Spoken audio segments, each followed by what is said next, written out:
I, 26F, had been with my boyfriend, Jake, 27M, for almost 3 years. We've had our ups and downs like any couple, but one of the biggest ongoing issues in our relationship has been his family's complete disregard for my severe food allergy. I'm allergic to shellfish. Not the mild I get an itchy throat type of allergy, this is the full-blown, throat-closing, EpiPen needing, rush to the hospital kind. I've had this allergy since childhood, and I've learned to be extremely careful about what I eat. Most of my friends and family understand and take it seriously. Unfortunately, Jake's family? Not so much. The first time I met them, about a year into our relationship, they invited me over for dinner. I had told Jake to let them know about my allergy ahead of time, which he assured me he did. But when we sat down to eat, I realized that nearly every dish had some form of seafood in it, shrimp cocktail, crab cakes, even a seafood paella as the main course. I tried to be polite about it, but I was a little stunned.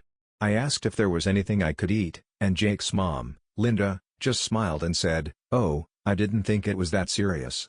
You can just pick around the seafood, can't you?" Jake quickly stepped in and reminded her that even cross-contamination could trigger my allergy. His dad scoffed and said, "Kids these days have so many made-up allergies. When I was young, nobody was allergic to food." His younger sister, Emily, muttered something under her breath about attention seekers. I was mortified. I didn't want to make a scene, so I just told them I'd grab something to eat on the way home.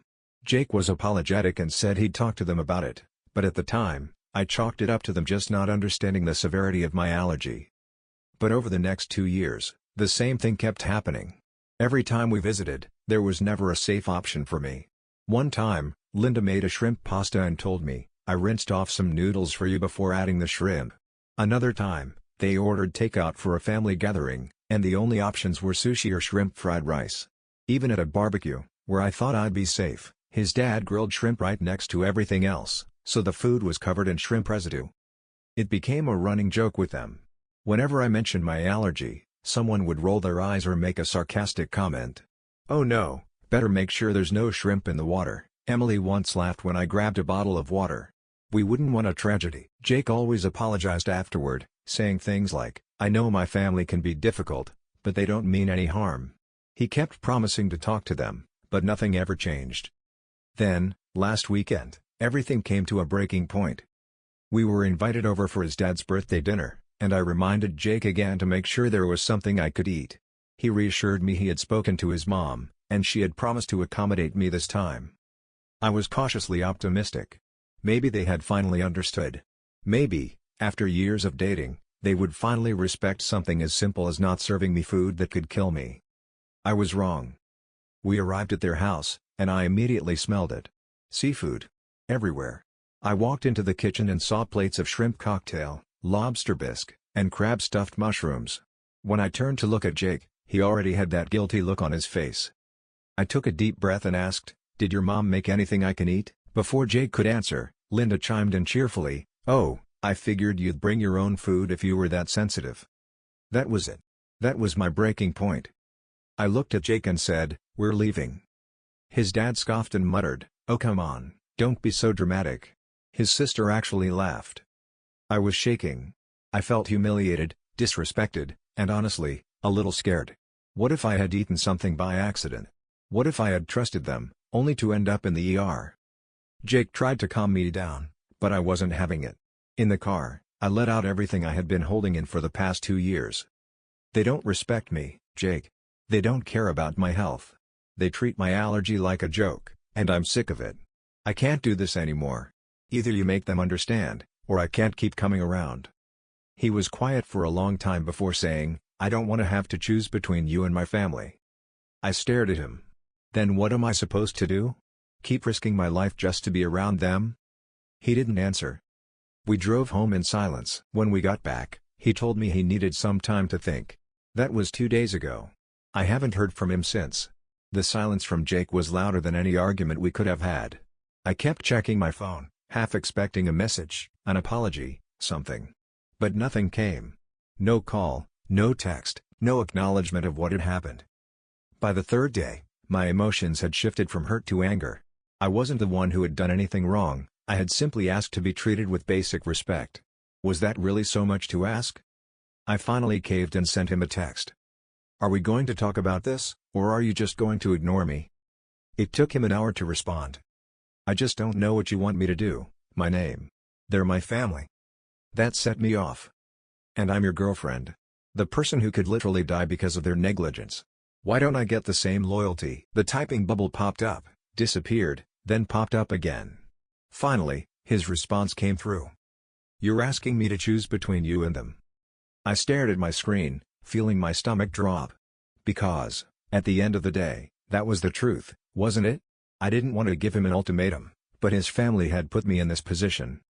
I'm asking you to stand up for me, I typed back. To tell them this isn't okay. To show me that my health and safety matter to you. His response came quickly this time. I just don't think it's fair to ask me to cut them off. I felt like I had been punched in the gut. I never once said he had to cut them off. I never asked him to choose, they did that for him, every single time they disrespected my allergy, every time they made me feel like a burden. I didn't respond after that. I sat with my feelings for a while, trying to decide what to do. And the more I thought about it, the clearer everything became. This wasn't just about the food. It was about respect. About the fact that I had spent years bending over backward to accommodate people who had never once extended the same courtesy to me. About how I had excused it over and over again, convincing myself that they would change, that Jake would eventually stand up for me, but he hadn't. And now, I was finally seeing that he never would. That night, I packed up a small bag of essentials and texted him one last time. I deserve someone who cares enough to protect me. You clearly aren't that person. I'm done. Then, I turned off my phone and left. A week passed before I heard from him again.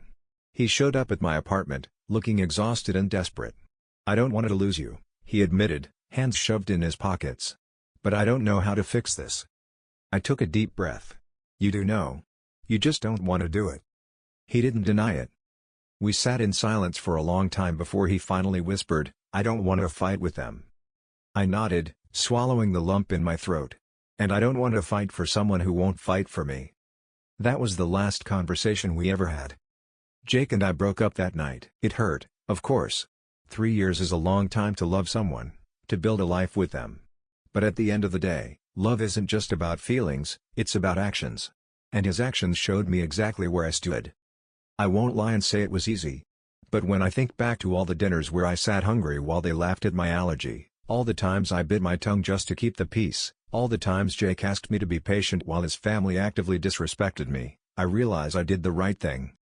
Now, I'm in a place where I know what I deserve. And I'll never settle for less again. It's been about 3 months since the breakup. At first, it was hard. I kept expecting Jake to call, to text, to show up at my door with some grand apology. Maybe I watched too many rom-coms growing up, but a part of me believed that after some time apart, he'd realize what he lost, stand up to his family, and come back to me. That didn't happen. What did happen was that I started hearing things through mutual friends. Apparently, Jake told people that I was the one who overreacted. That I blew everything out of proportion and gave him an unfair ultimatum. He framed it like I was trying to control him and that I expected him to cut off his entire family over some shrimp. That part stung. It stung because it wasn't true. I never wanted to take him away from his family, I just wanted to be treated with basic respect. And the fact that he still couldn't understand that, even after everything, only proved to me that I had made the right choice. One of my close friends, Lisa, invited me over for a girls' night after hearing about everything. She listened patiently while I vented, nodding along as I told her all the little things I had ignored during the relationship. You know, she said thoughtfully, swirling her wine glass, I always got the vibe that Jake was one of those guys who just goes along with whatever his family says. Like, if his mom told him the sky was green, he'd just nod and agree to keep the peace. That made me pause. Because she was right. Jake was never confrontational. He always took the path of least resistance, even when it meant throwing me under the bus. And honestly, that's not the kind of partner I want in life. After that conversation, something clicked. I stopped waiting for Jake to realize anything. I stopped replaying our last conversation in my head, wondering if I could have said something different to make him understand. Because the truth is, he did understand. He just didn't care enough to change. And that's not my problem anymore. A few weeks later, something interesting happened. I got a text from an unknown number. Hey, I know we haven't talked in a while, but I just wanted to say I'm sorry. I should have taken your allergy seriously. I hope you're doing okay. It was Emily, Jake's younger sister. The same one who had laughed at me and called me an attention seeker at their family dinners. I stared at the message for a long time, not sure how to respond. Part of me wanted to ignore it, but another part of me was curious. So, I replied. What changed? Her response came quickly. Honestly? I saw a TikTok about a girl who had an anaphylactic reaction at a restaurant because someone didn't take her allergy seriously. It made me think about you. I feel really bad about the way I acted. I didn't know what to say to that. It was surreal. After years of dismissing me, a TikTok was what made her realize she was wrong? I wasn't sure how genuine she was, but I decided to give her the benefit of the doubt. Thanks for saying that. It really hurt when you guys made jokes about it. She responded almost immediately. I know. I was being a brat. My mom and dad always acted like allergies weren't a big deal, and I just went along with it. But I realize now that it was really messed up. I don't expect you to forgive me, but I wanted to at least acknowledge it. That was more than I had ever gotten from Jake. We didn't talk much after that, but I appreciated the message. It gave me a weird sense of closure, proof that at least one person in that family was capable of self-reflection. As for Jake, he never reached out again. And honestly, I'm glad. Because I don't need someone in my life who would rather appease his family than protect the person he claimed to love. I've moved on now. I've started dating again, and while I haven't found the one yet, I know what I'm looking for this time.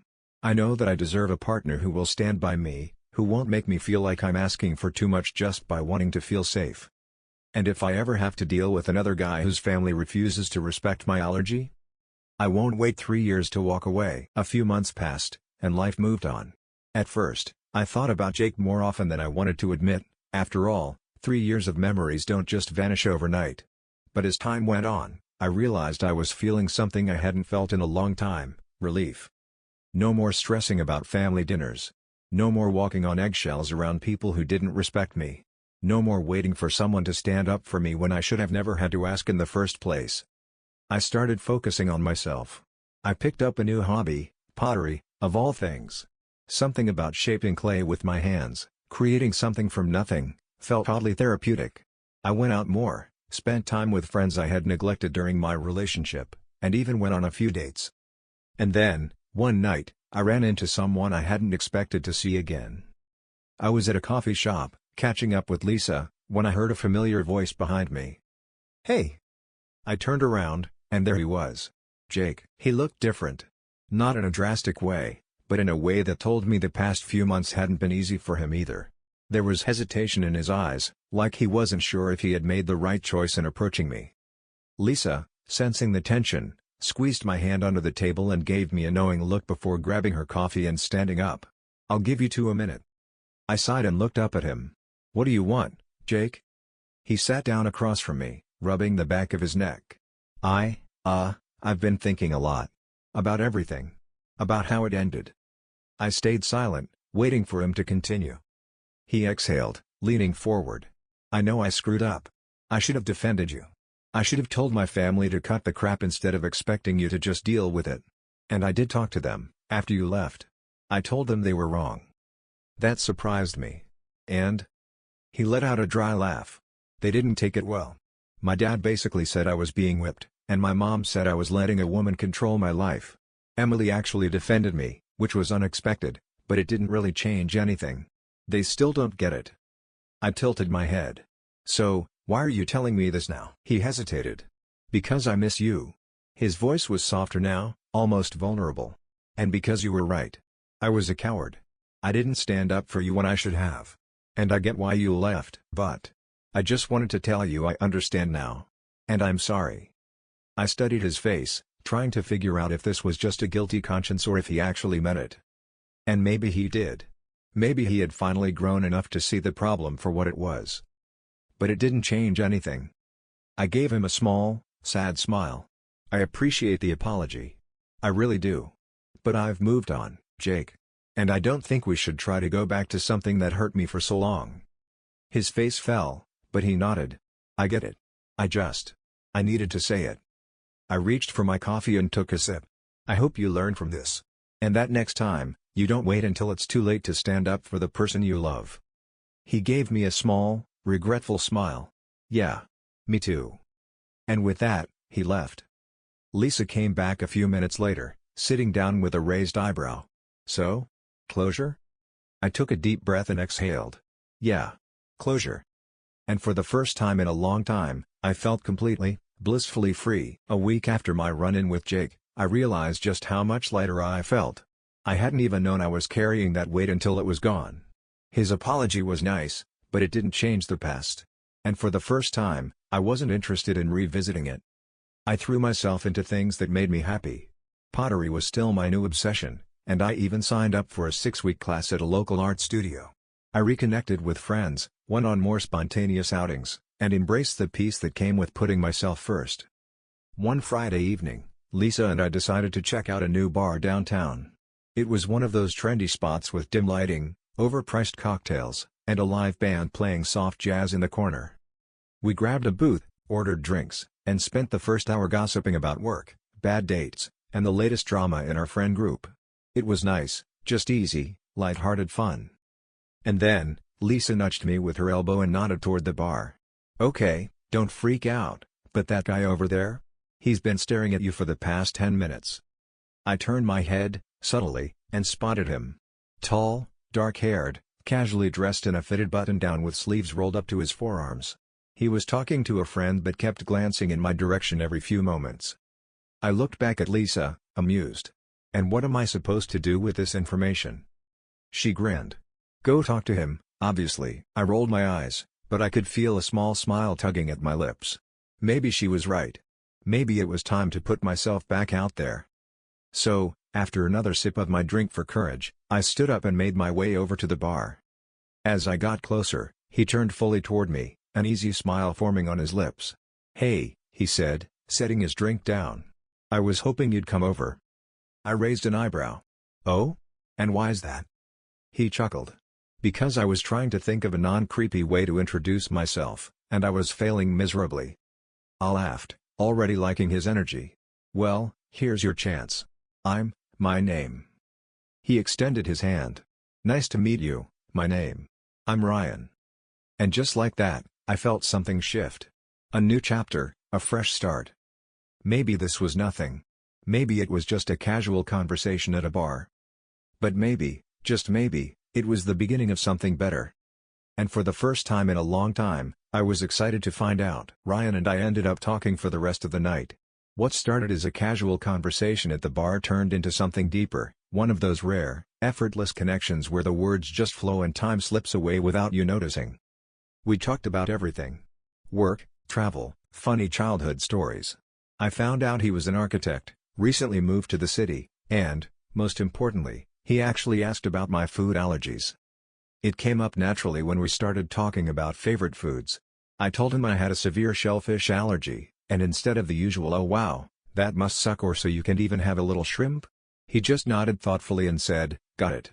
So no seafood restaurants for our first date." I blinked.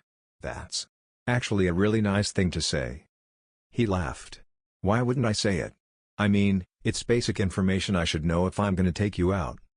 And just like that, I felt something in me relax, something I hadn't even realized was tense. By the end of the night, he walked me to my car, exchanged numbers with me, and said, "I'd really like to see you again, if you're interested." I was. Over the next few weeks, Ryan and I went on several dates. Nothing felt forced or complicated. No drama, no stress, no worrying about whether I was asking for too much. He was just good.